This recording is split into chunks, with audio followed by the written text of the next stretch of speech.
January 26, 2011. A brutal snowstorm hits Philadelphia. Inside, 27-year-old teacher Ellen Greenberg was at home. Her fiancé, Sam Goldberg, was downstairs in the building's gym. Suddenly, a flurry of texts. Hello? Answer me. What's going on? Sam races back upstairs. The door is locked from the inside. He bangs on it, shouting. The door is secured. He can't get in.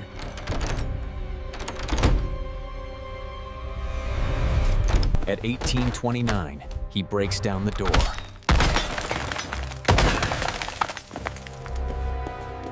He makes a frantic 911 call. Please, you have to help me. They're still here, oh God. His fiancée, Ellen, is on the kitchen floor. She has multiple, severe wounds. Not one or two, 20 separate wounds. The police arrive. The scene is tragic.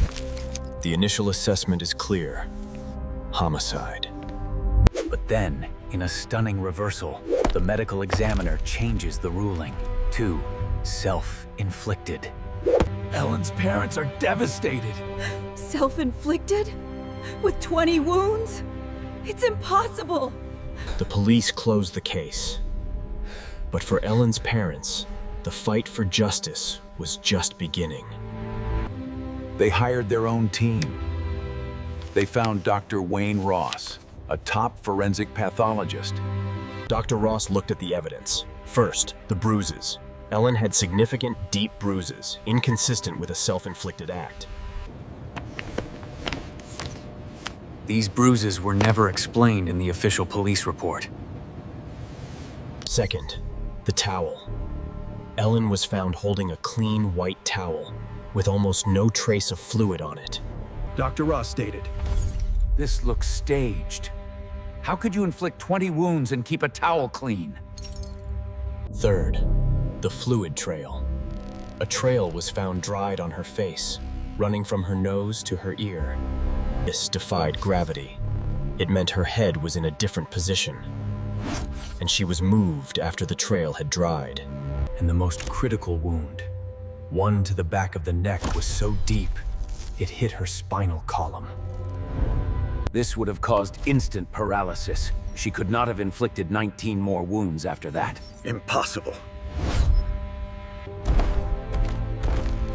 In total, 10 of the wounds were to her back and the back of her head.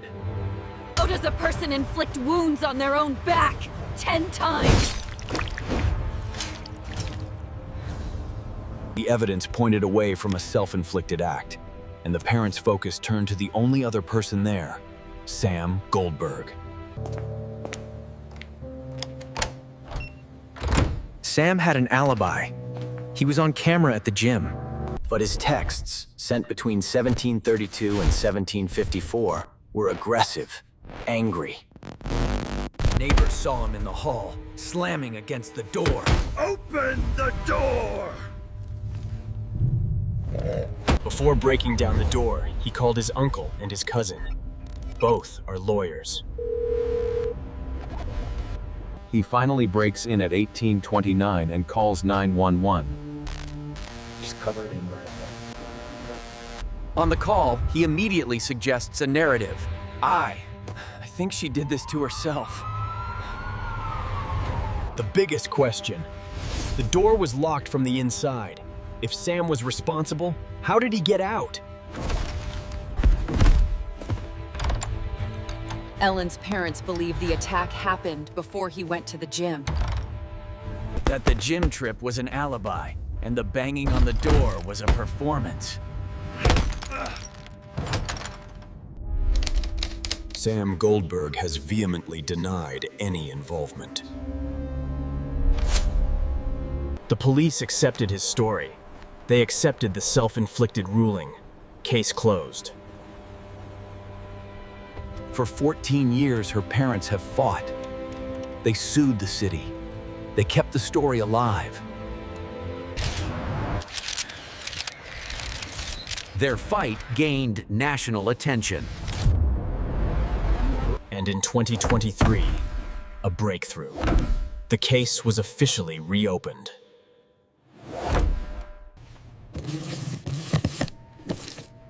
A new team of investigators is looking at the case with fresh eyes.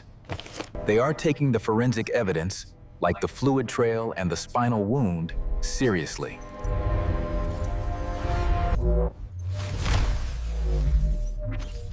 They are analyzing the knife, the 20 separate wounds. How does a person inflict 20 wounds, including to the back of the neck? 10 of the wounds were to her back and the back of her head.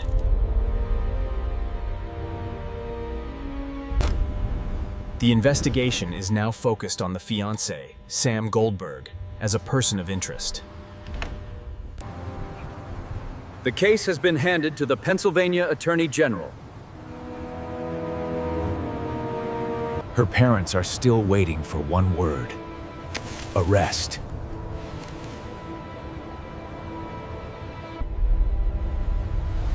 But the case raises disturbing questions about the original investigation. Was it incompetence? Or was it a cover-up?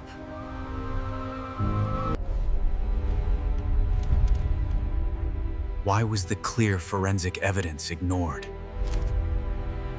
Did the fiancé's family, with their legal connections, influence the outcome? The parents believe the system failed their daughter at every turn.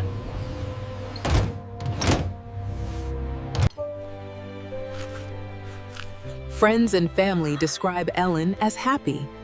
She was planning her wedding. She had just sent out save the dates. She was not unstable. For 14 years, her parents, Josh and Sandy, have been her voice. They became her detectives, her lawyers, and her champions. All they want is for the ruling to be changed from self-inflicted.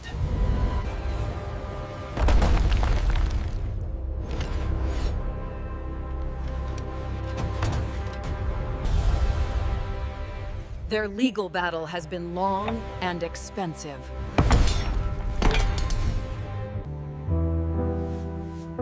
But the emotional cost has been far greater.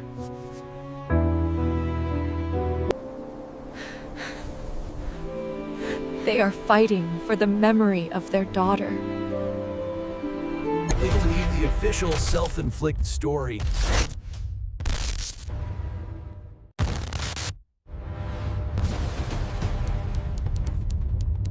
The question they have asked for 14 years. Is the same question the new investigators are finally asking.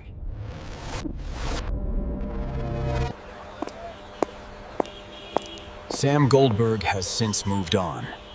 He is reportedly married. But for Ellen's parents, time is frozen. They cannot move on without the truth. The new investigation is active. The Attorney General is reviewing the case.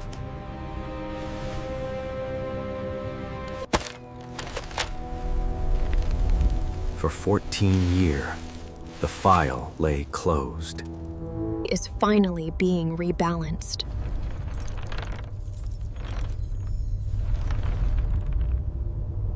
"20 separate wounds. A locked door. A clean towel. A wound that made further movement impossible. The evidence does not suggest a self-inflicted act. It suggests homicide. And her parents will not stop until they get justice for Ellen.